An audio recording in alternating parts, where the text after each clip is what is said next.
When I was about 7 years old, I was sitting and watching TV with my dad, and a TV show came on and they were talking about somebody who had been in a terrible auto accident.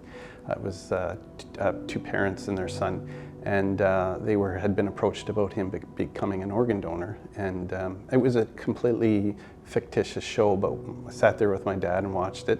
Got to the end of the show, I thought he was going to yell at me to go to bed because it was way past my bedtime.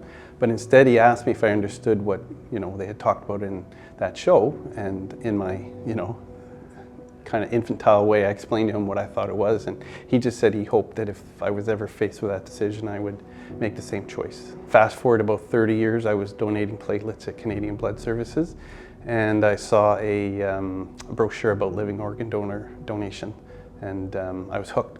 Took it home, drove to work, couldn't stop thinking about it. Then I had to try to explain to my wife what I wanted to do. That took a little while.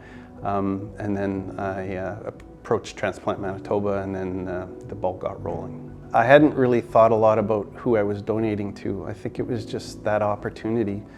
It didn't really matter who it was. It just the fact that there was somebody who was in need. And I was accepted as a donor. And there was this young child that really needed a kidney, and I was almost a perfect match in early January. So it just sped up the process. You realize that you're doing something for somebody else. You're doing something altruistically, I guess, for lack of a better word.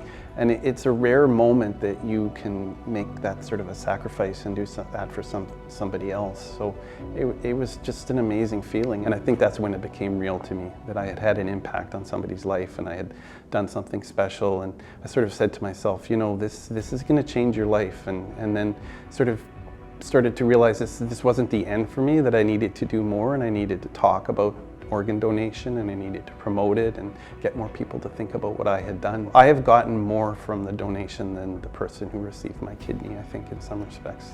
It's made me a better person, it's made me